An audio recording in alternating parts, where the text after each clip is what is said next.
Welcome to my YouTube channel বিপুল বড়লৈ মই সকলোকে স্বাগতম জনাইছো আৰু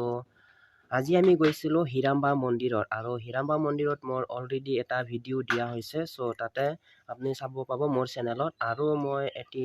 ভিডিও আপলোড দিব থাকি গল সো হেয়া মই এতিয়া আপলোড দিম আৰু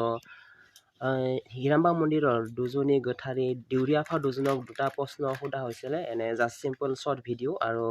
হে আপোনালোকেও শুনিব কোন টাইমত ঠকি নিব পাৰে বা ডিউৰি তাতে কেইজন থাকে মই হেয়াই বৰত সুধিছিলো সো আপোনালোকে চাব পাৰে ভিডিওটো সো বলক আমি ভিডিওটো একেলগে আৰম্ভ কৰো আই মাদানি মন্দিৰক কেইটালে থাকন এন্ড फुंनि केटा खुलियो आरो ना आठटानिफ्राय दा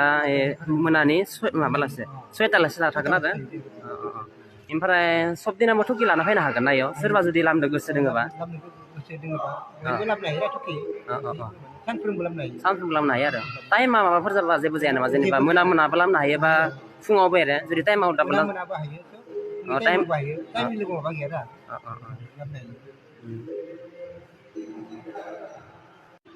आं मयाव खैजोन दङ ओरैनो डिउरिया खैजोन थायो ओरैनो दा चेन्ज जाबाय थायोना ना सासेयानो थाबाय थायो जोंनियाव नैबेयावहाय जोंहा अरायथा दौरि सानै थायो बे अरायथा दौरिनि सानैनि अनगायै जोंहा आरो साबा थायो गासै जों 7 जन मंगलबार सानखालि गासैबो दौरिखौ मोनजोबनो हायो आरो जों बै अरायथा दौरि महरै सानफ्रोमबो थानानै फुंनि 8टा बाजानिफ्राय मोनाबिलि 6टासिम